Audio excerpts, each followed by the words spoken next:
Bonjour, je m'appelle Sini Danisom. Je suis juriste d'affaires et d'entreprise.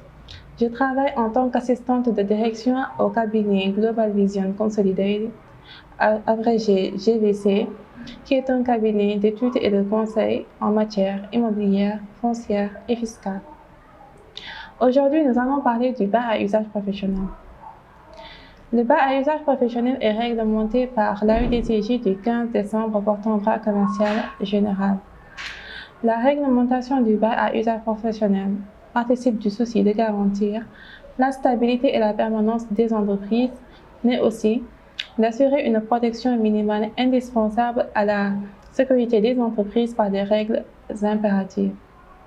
Au terme de l'article 102 de l'AUDCG, est réputé bail à usage professionnel toute convention écrite ou non entre une personne investie par la loi ou une convention du droit de donner tout ou une partie d'un immeuble compris dans le champ d'application du présent titre et une autre personne, physique ou morale, permettant à celle-ci, le preneur, d'exercer avec l'accord de celle-là, le bailleur, une activité commerciale, industrielle, artisanale ou toute autre activité professionnelle. L'ancien acte uniforme a opéré un élargissement du bail commercial à la fois conceptuel et matériel. Par conséquent, le bail commercial est devenu le bail à usage professionnel. De plus, celui-ci s'applique à toutes les activités professionnelles. À la lecture de l'article 101 de l'actuel acte uniforme, il ressort donc que c'est la destination de l'immeuble qui reste donc les critères de qualification. Conformément à l'article précité, le bail à usage professionnel s'applique à l'immeuble principal, mais aussi à ses accessoires. Cependant, ce même article exclut de son champ d'application les terrains nus, même s'ils abritent une activité professionnelle. Et donc, pour que ces terrains nus aient le statut de bail à usage professionnel, il faut que sur ces derniers soient élevés ou exploités avec le consentement exprès du bailleur ou porté à sa connaissance et expressément agréé par lui des constructions à usage professionnel. Le régime juridique du bail à usage professionnel s'applique également aux personnes morales de droit public et privé, qu'elles agissent en tant que preneurs ou bailleurs. Mais aussi, le bail à usage professionnel s'applique aux entrepreneurs.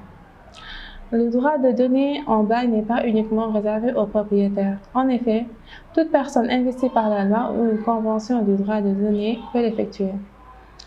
Nous allons d'abord entamer la section 1, intitulée « La formation du contrat ». En effet, le bail à usage professionnel n'est soumis à aucune formalité. Dans cette partie, nous allons aborder de prime abord la liberté par rapport à la forme et ensuite la liberté par rapport au fond. Paragraphe 1er. La liberté par rapport à la forme. Le bail à usage professionnel n'a pas besoin d'écrit à titre de validité. Cependant, l'absence d'écrit n'est pas sans conséquence. Par ailleurs, les propriétaires et les locataires d'un local commercial restent assujettis à l'immatriculation au registre du commerce et du crédit mobilier, RCCM. D'autre part, le bail à usage professionnel verbal est un contrat à durée indéterminée et cela n'est qu'une présomption. Paragraphe 2e. La liberté par rapport au fond. Le contenu du bail à usage professionnel est le terrain d'expression de la liberté des parties, même si cette liberté n'est pas absolue. Les parties fixent librement la durée du bail, soit à durée déterminée ou indéterminée. Lorsque le terme n'a pas été fixé, le bail à usage professionnel devient un contrat à durée indéterminée lorsque le terme n'a pas été fixé. Outre la durée du bail, les parties fixent librement le montant du loyer. Cependant, des dispositions législatives ou réglementaires peuvent restreindre la marge des parties, comme c'est le cas au Sénégal. En cas d'augmentation unilatérale du montant du loyer par le bailleur, le preneur qui refuse de payer doit saisir le juge ou alors consigner des loyers échus auprès d'un tiers séquestre. À défaut, il risque d'être poursuivi en résiliation pour non-paiement du loyer. Enfin, le bail prend effet à compter de la signature du contrat, sauf convention contraire des parties. Pour vos besoins de consultance juridique et d'assistance judiciaire, d'études et gestion de projets immobiliers ou agricoles, ainsi qu'en gestion immobilière, faites confiance au cabinet GVC.